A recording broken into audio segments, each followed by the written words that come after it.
Welcome to Showing Up Solo, your go-to source for solopreneur success in the digital world.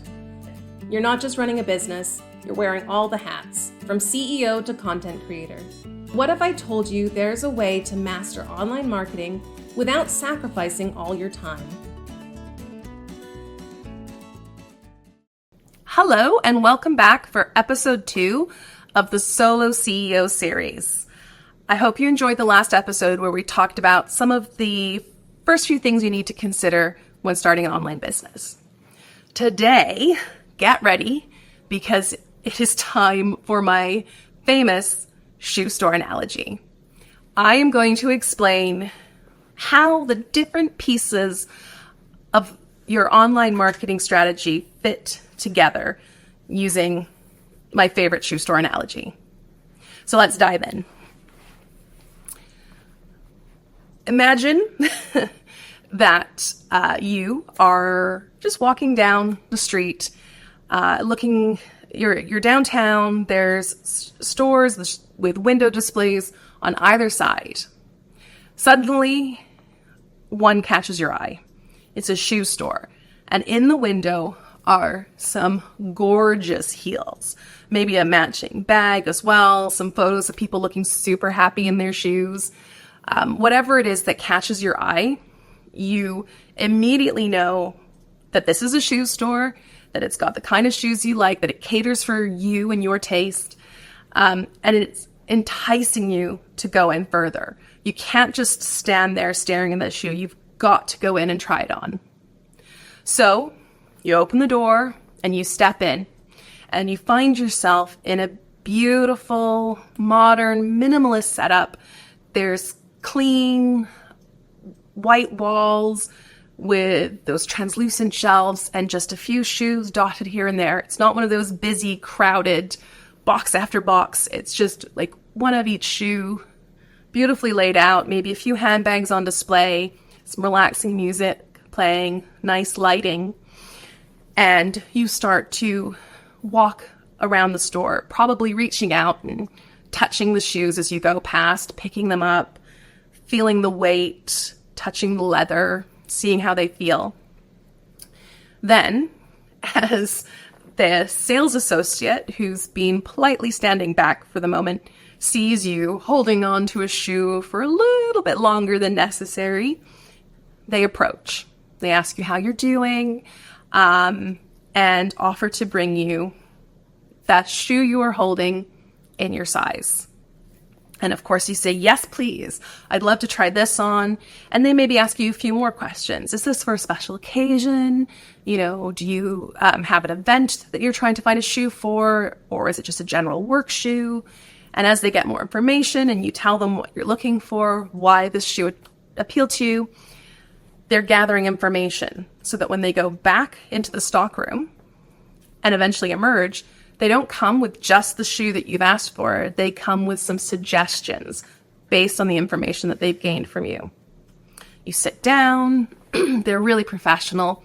They get down, they take the shoe out, they present it to you so that it's easy to slip on. And as you try it on, they tell you about the quality of the leather and the materials that have gone into it, the comfort features, how long you can expect it to last, maybe even some outfit suggestions or uses that you hadn't thought of, like, oh, this looks really fancy, but it's so comfortable you could wear it all day long, And you're trying it on, you're looking in the mirror, you're thinking, yep, I love this, I can't not have this. And then, surprise, surprise, they pull out a different shoe that you love equally as much. And now you're like, oh, do I get one shoe? Do I get two shoes? It's like they read my mind. And eventually they say, right, shall I wrap these up for you? Would you like to take this pair, or shall I wrap up both? And before you know it, you're walking away with maybe one or two new pairs of shoes. And you feel great about the experience, if not a little bit surprised because you weren't expecting to buy some shoes, but you feel great about the experience and they feel great about the experience. And your customer's online sales journey is not dissimilar to this. So let's break it down bit by bit. The window display. The window display represents your social media and the rest of your online presence. It is the place where you catch the eye of passersby, people who don't know you and aren't necessarily looking for you. So the person in our little shoe shopping story wasn't out there looking specifically for shoes. They were just walking down the street, and this gorgeous pair of shoes in this window display caught their eye. Your social media acts like that. Maybe they're taking 5 minutes and scrolling through Instagram while they're on the loo, and they're going to stumble across a piece of content they're not looking for, but it catches their eye, and they go, yes, this speaks to something. Speaks to a need that I have, a want that I have. This has caught my attention because it's something I want or need in my life right now. And I wasn't looking for it, but I made a note of it, and I might go deeper or save it for later, but it's caught my eye. Social media is how you get in front of people who don't yet know you. Another way to do this as well is in-person networking, online networking, but really social media is one of the most effective ways to get out there because social media platforms are just search engines. But search engines where you can continually bump yourself up to the top of the search results. In fact, next to Google, YouTube and Pinterest, I believe, are the most popular search engines. Those numbers might have changed in a little bit. Instagram's pretty high up there too. Facebook, if you've watched previous episodes, we had the amazing David Williams on, and he referred to Facebook as your virtual town square. And it's true, like it's where you can go to find recommendations for things and find people's opinions and also find potential service providers. If you use Pinterest like I do, let's say I'm planning an event, like a birthday party or something, I'll go to Pinterest for inspiration and I will save things. And as I see products I like, I'll put them there. But it's not just products you can put on there. There's also services you can put on there, pieces of information. So like we save recipes and we might save like 10 tips for new business owners. Ooh, put a pin in that, come back to that later when I need it. It's a great place to kind of store information you want to look at again. And so your social media content is that your profile. Think of your profile as that window display and your content as catching the eye of passersby. So you're putting out content like waving, hello, come and have a look at us. And then they see the content, they go to your profile and they can take a look at what you have on offer. And when they arrive at your profile, just as it was with the shoe store, it should be apparent what you're selling and who you're selling to. They need to know that they have arrived at the right place and that they have and know exactly what to expect once they step into your store. Now the store is your website. So they've gone to your profile, they've had a good look at it, and they've decided they want to take it to the next step. So they click the link in your bio, and let's say they head straight to your website. Your website is that store. And you'll notice when I was describing the store, it was minimalist, it was clean, it was simply everything was laid out versus what are those stores where it's just box upon box. Your website should be clean and simple and easy to navigate. Just, this is what we are, this is what we have to offer. Don't have too many rabbit holes to go down. At least not on the homepage. Have the homepage clean and specific, and if you want to learn more about this thing, then go to this page. If you want to learn more about this thing, then go to this page. And keep the experience very streamlined, uncluttered. And so what'll happen now is your ideal client is going to be on your website and they're going to be scrolling through and they're going to be looking. Okay, what kind of store is this? Is it just the products that I saw on the window or are there other products? You know, do they just sell high heels or do they sell hiking shoes? You know, do they sell handbags too? What kind of a business is this? What level of price point am I looking at? Are these $20 to $30 shoes or $200 to $300 shoes? What information can I gather from the store before I interact with anyone personally? And that's the kind of information you're going to convey with your website. You're going to say, this is who it's for, and this is what we do. and this is why you should care. And just like they were reaching out and touching the shoes and picking them up, you're going to have that opportunity. Maybe it's a little testimonial that talks about how people found your services, or maybe it's an example of a piece of work that you've done, or a link to a case study or something, or it's a menu of your services that you offer, but you're starting to give them a little bit more information than they would get just from your social media platform. And then we get the sales associate coming up and offering to bring you the shoe. In the analogy, the shoe that they try on is what we call a lead magnet in this analogy. So a lead magnet is basically a free tool or resource that your potential client can get in exchange for their information. So typically, it would be something like a PDF guide, and they give you their email address and you give them the guide. And the exchange is, I'm going to give you a free sample in exchange for the opportunity to continue selling to you. Just like the sales associate comes up to the person in the shoe store and says, I'm going to give you these shoes to try on in exchange for your attention while I tell you why you should buy them and give you some other things that I think would be a good fit for you. That is the transactional nature of it. And I want you to think of it as trying on the shoe. We don't typically go buy a pair of shoes without trying them on first. We need to know if they fit, if they're comfortable, if we like the way they look on us. And it's the same with services.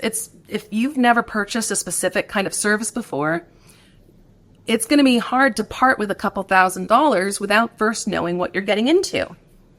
So a lead magnet is a great way to try the shoe on, to take a look at what this person has to offer, how they explain things,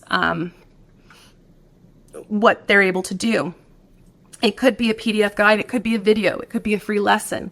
I've had clients who have provided audio files of guided meditations. I even had one client who had a permission slip. It was that simple. Whatever it is, it's something that's going to give your potential client a taste of what you have on offer. And what comes hand in hand with that, so what happens is there's somewhere on your website, there's the opportunity to get this lead magnet, to type in their email and have it sent to their inbox.